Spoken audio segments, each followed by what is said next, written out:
சமையலேருந்து சாந்தி பேசுகிறேன். எப்படி இருக்கீங்க? இன்றைக்கி வந்து நான் ஆசாரி சிக்கன் தான் செய்ய போகிறேன். நான் எப்படி செய்கிறேன்னு செஞ்சு காமிக்கிறேன். ஃபஸ்ட் டைம் வீடியோ பார்க்குறவங்க வந்தால் சப்ஸ்கிரைப் பண்ணிக்கங்க. பக்கத்தில் இருக்க பெல் பட்டனை கிளிக் பண்ணிங்கன்னா நான் போடுற வீடியோவில் உங்களுக்கு உடனுக்குடன் வந்து சேரும். வாங்க வீடியோக்குள்ளே போகலாம். நான் வந்து 1 கிலோ பிராய்லர் கோழியும் வாங்கி இந்த மாதிரி பொடிசாக கட் பண்ணி வச்சுருக்கேன். போனோடையும் வாங்கிக்கலாம். அதே மாதிரி வெங்காயம் வந்து சின்ன வெங்காயம் ஒரு 400 கிராம் அதையும் நீளமாக கட் பண்ணி வச்சுருக்கேங்க. ஒரு கடாய் அடுப்பில் வச்சுருக்கேன். அதில் வந்து நல்லெண்ணெய் வந்து ஒரு 3 டேபிள் ஸ்பூன் ஊற்றி வைக்கிறேங்க. எண்ணெய் காயிட்டும் பாருங்க. எண்ணெய் காஞ்சிடுச்சுங்க. கடுகு வந்து ஒரு டீஸ்பூன் போட்டுக்கலாம். அந்த கடுகு நல்லா பொரியட்டும். சின்ன வெங்காயம் வந்து ஒரு 400 கிராம் கட் பண்ணி வச்சுருக்கேன். அதை வேறு சேர்த்துக்கலாம். வரமிளகா வந்து ஒரு 10 மிளகாங்க. இதில் வந்து பூரா விதையெல்லாம் நீக்கியிருக்கேன். நான் ரொம்ப காரமாக இருக்கும்.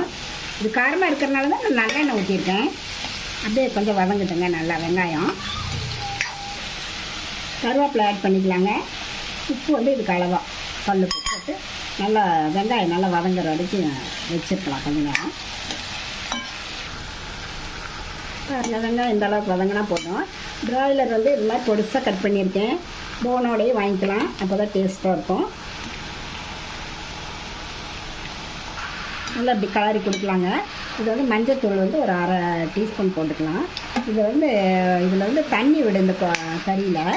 அதனால் நம்ம தண்ணியில் இதை ஆட் பண்ண வேண்டாம். நம்ம வந்து நாட்டுக்கோழியிலையும் இதை செய்யலாங்க. ஏன்னா இதுக்கு வந்து நம்ம வந்து இஞ்சி பூண்டு பேஸ்ட்டு சேர்க்காம முக்கால்வாசி நான்வெஜ்ஜுக்கெலாம் உங்களுக்கு இஞ்சி பூண்டு இல்லாமல் எந்த டிஷ்ஷும் செய்ய மாட்டாங்க. இது வந்து நம்ம வந்து இஞ்சி பூண்டு ஆட் பண்ணல. கொஞ்சம் ஒரு 5 நிமிஷம் இதுலேயே எப்படியே இருக்கட்டுங்க. பாருங்க எவ்வளோ தண்ணி விட்டுருக்கு. தண்ணி ஒரு சொட்டு கூட விடல. சிக்கன்லேயே இவ்வளோ தண்ணி விட்டுருக்கு. இது ஒரு 10 நிமிஷம் அப்படியே மூடி வச்சிடலாங்க. அதில் அப்படியே ஒரு நல்லா வெந்ததுக்கப்புறம் நம்ம மிளகாத்தூள் மல்லித்தூள் போட்டுக்கலாம். ஒரு 10 நிமிஷம் இருக்கட்டுங்க.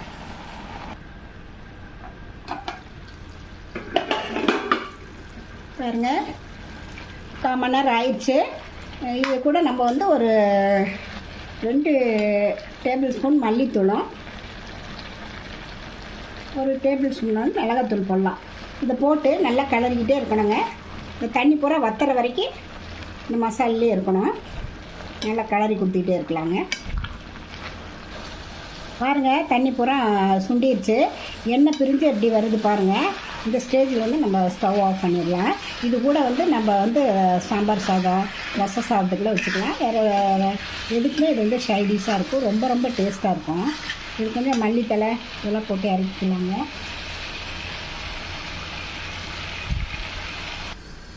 பாருங்கள் பார்க்கவே எப்படி இருக்குன்ட்டு.